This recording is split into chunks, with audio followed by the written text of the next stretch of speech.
కీలక పాత్ర వహించిన గౌరవ స్వర్గీయ పెద్ది సుదర్శన్ రెడ్డి గారి విగ్రహాన్ని తొలగించడం అనేది చాలా బాధాకరమైన విషయం. ఎందుకంటే పెద్ది సుదర్శన్ రెడ్డి గారు ఆయన ఎమ్మెల్యే, మాజీ ఎమ్మెల్యే కాదు, జీరో స్టేజ్ నుంచి రాష్ట్ర స్థాయి నాయకునిగా ఎదిగిన గొప్ప మహానుభావుడు, ఉద్యమకారుడు. తెలంగాణ రాష్ట్రాన్ని సాధించడంలో కేసీఆర్ గారితో జతగట్టి కేసీఆర్ గారికి చేదోడు వాదోడుగా ఉంటూ తన ఒక రైట్ హ్యాండ్ లాగా ఉంటూ తెలంగాణ రాష్ట్ర సాధనలో కీలక పాత్ర పోషించిన పెద్ది సుదర్శన్ రెడ్డి గారి విగ్రహాన్ని తీసేయడం అనేది చాలా దుర్మార్గమైన చర్య. ఎందుకంటే ఈరోజు కాంగ్రెస్ ప్రభుత్వం రేవంత్ రెడ్డి ముఖ్యమంత్రి అయిందంటే ఆ రోజు తెలంగాణ రాష్ట్ర ఉద్యమంలో ఇక్కడ ఉన్న కాంగ్రెస్ నాయకులు కానీ వేరే నాయకుల పాత్ర ఇవ్వది లేదు. ఉమ్మడి వరంగల్ జిల్లాలో తెలంగాణ ఉద్యమాన్ని ఉవ్వెత్తునపోయే విధంగా ఎక్కడ సమైక్యాంధ్రవాదులు వస్తారో అక్కడ పెద్ది ఉంటాడు అనే సమైక్యాంధ్రవాదులను వణుకు పుట్టించిన గొప్ప నాయకుడు పెద్ది సుదర్శన్ రెడ్డి.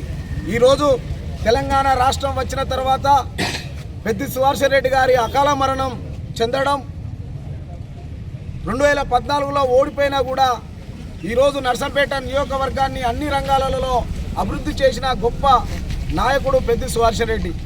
కానీ ఈరోజు చిల్లర రాజకీయాలు చేసుకుంటూ ఈరోజు విగ్రహానికి పర్మిషన్లు అంటూ ఇప్పటికీ నల్లవెల్లి మండలంలో కూడా చాలా గ్రామాల్లో ఉన్న ఎక్కడైనా విగ్రహం పెడతామంటే కూడా ఆ నాయకులను తీసుకొచ్చి పోలీస్ స్టేషన్లో పెట్టే ప్రయత్నాలు కొనసాగుతున్నాయి.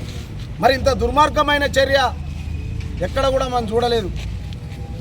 ఈరోజు పెద్ది సుదర్శన్ రెడ్డి గారు ఆయన సొంతంగా ఆయన తెలివితేటలతోటి ముందస్తుగా గ్రహించి 20 ఎకరాల భూమి కొనుగోలు చేసి ప్రభుత్వం అలాట్మెంట్ చేసింది కాదు, ఆయన సొంత తెలివితేటలతోటి 20 ఎకరాల భూమి తీసుకొని అందులో మరి జిల్లా హెడ్ క్వార్టర్ పోవాల్సిన మెడికల్ కాలేజీని కూడా నర్సంపేట నియోజకవర్గాన్ని తీసుకొచ్చి ఈరోజు నిర్మించిందంటే ఈరోజు అక్కడ హాస్పిటల్ కూడా జిల్లా స్థాయి హాస్పిటల్ కూడా తీసి వెనుకబడ్డ నర్సంపేట నియోజకవర్గాన్ని మరి వైద్యపరంగా సామాన్యులకు చేరువగా అయ్యే విధంగా చేసిన గొప్ప మహానుభావుడు పెద్ది సుదర్శన్ రెడ్డి గారు. మరి నువ్వు ఏం చేసినావో ఒకసారి చెప్పాలి స్థానిక ఎమ్మెల్యే గారు. మీరు ఆ హాస్పిటల్లో మీరు చేసిన చిన్న ఒక గుంట భూమి కొన్నారా?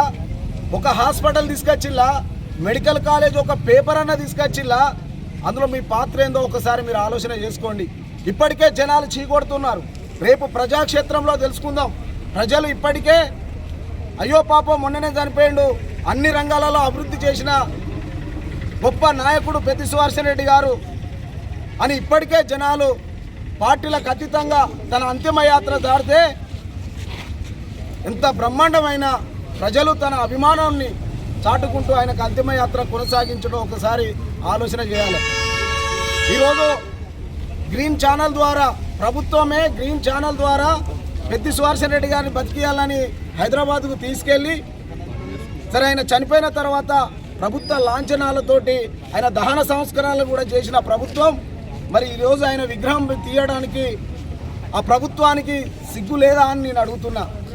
అధికారికంగా మీరే చేసిళ్ళు కదా, దహన సంస్కరణలు మీరే చేసిళ్ళు కదా, మరి ఈరోజు ఆయన విగ్రహం పెడితే మీకు వచ్చిన ఇబ్బంది ఏందో ఈరోజు దానికి పూర్తిగా రాష్ట్ర ప్రభుత్వం రేవంత్ రెడ్డి గారితో పాటు స్థానిక ఎమ్మెల్యే మాధవ్ రెడ్డి గారు బాధ్యత వహించవలసిందే.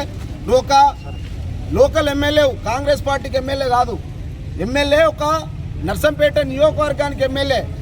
ఈరోజు ఇక్కడ స్థానిక మాజీ శాసనసభ్యులు చనిపోతే నువ్వు అమెరికా పర్యటనలో ఉండి కనీసం వచ్చిన తర్వాత కనీసం చనిపోయింది కదా అని కొంచెం విశ్వాసం కూడా నీకు లేని ఎమ్మెల్యే అట్లాంటి ప్రజాప్రతినిధి నర్సంపేట ప్రజలకు దొరకడం చాలా దుర్మార్గమైన చర్యలు వాళ్ళు ఒడిగడుతున్నారు.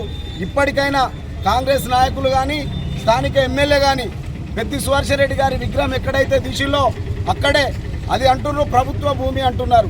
నర్సంపేటలో 80% భూములు అసైన్డ్ పట్టా ల్యాండ్ భూములే, ఎక్కడ ప్రభుత్వ భూమి లేదు. ప్రభుత్వ భూమి ఉంటే మరి పెద్ది సుదర్శన్ రెడ్డి గారు 20 ఎకరాల భూమి తీసుకొని హాస్పిటల్కు మెడికల్ కాలేజ్కి ఎందుకు ఇచ్చిండు అనేది ఒకసారి ప్రజలు కూడా ఆలోచించవలసిన అవసరం ఉంటుంది. ప్రజలు అందరూ అబ్జర్వ్ చేస్తున్నారు. ఇప్పటికే ప్రజలందరూ ఏం జరుగుతుంది నర్సంపేటలో, మరి పెద్ది సుదర్శన్ రెడ్డి గారి అకాల మరణం తర్వాత నర్సంపేట నియోజకవర్గాన్ని అన్ని రంగాల అభివృద్ధి చేసిన పెద్ది సుదర్శన్ రెడ్డి గారు అకాల మరణం పొందడం అంతలోనే 11th డే అయిపోగానే ఆయన యొక్క చనిపోయిన ఆయన గుర్తులుగా మన విగ్రహం పెట్టుకుంటే తీసేసిళ్ళు. ఇంత దుర్మార్గం ఉంటుందని కింది స్థాయిలో ప్రజలు కూడా అనుకొని బాధపడుతున్నారు. మరి మీకు మనసేలా వచ్చింది ఆయన విగ్రహం తీయడం? అంత గొప్ప నాయకుడు, ఒక రాష్ట్ర స్థాయిలో జీరో నుంచి ఒక రాష్ట్ర స్థాయికి ఎదిగిన నాయకుని విగ్రహం తీయడం అనేది చాలా దుర్మార్గమైన చర్య. దీనికి వెంటనే ప్రభుత్వం, రేవంత్ రెడ్డి ముఖ్యమంత్రి గారు ఇందులో ఇన్వాల్వ్ అయి ఇక్కడ జరుగుతున్న పరిణామాలు, ఇక్కడ జరుగుతున్న నర్సంపేటలో జరుగుతున్న అరాచకాలను వెంటనే అదుపు చేసి పెద్దిగారి విగ్రహాన్ని అధికార లాంఛనాలతోటి మళ్ళీ విగ్రహాన్ని ప్రతిష్టాపన ఖచ్చితంగా చేయాలని నల్లబెల్లి బీఆర్ఎస్ మండల పార్టీ తరఫున మేము డిమాండ్ చేస్తున్నాం. ఈరోజు మరి పోలీసులను అడ్డం పెట్టుకొని మరి బీఆర్ఎస్ నాయకులను కానీ కార్యకర్తలను కానీ ఎన్ని రోజులు ఆపగలుగుతారు? నిన్న అందరినీ ఎక్కడికక్కడే అరెస్టు చేసి పోలీస్ స్టేషన్లలో బంధించి మీరు అనుకుంటున్నారు పోలీసులను పెట్టుకొని ఎన్ని రోజులు చేస్తారు? ఎన్ని రోజులు పోలీసులను పెట్టి ఈ కర్ఫ్యూ వాతావరణంలో మీరు బంధించి బీఆర్ఎస్ నాయకులను కానీ క్యాడర్ను కానీ ఎవరిని కూడా బంధించలేరు. దీనికి తగిన మూల్యం త్వరలోనే కాంగ్రెస్ పార్టీ స్థానిక ఎమ్మెల్యేకు చెల్లించగా తప్పదు. ప్రజలు ఇప్పటికే అన్ని అబ్జర్వ్ చేస్తున్నారు. ఖచ్చితంగా మీకు త్వరలోనే తగిన బుద్ధి నర్సంపేట నియోజకవర్గ ప్రజలు చెప్తారని ఈ సందర్భంగా నేను తెలియజేస్తున్నాను.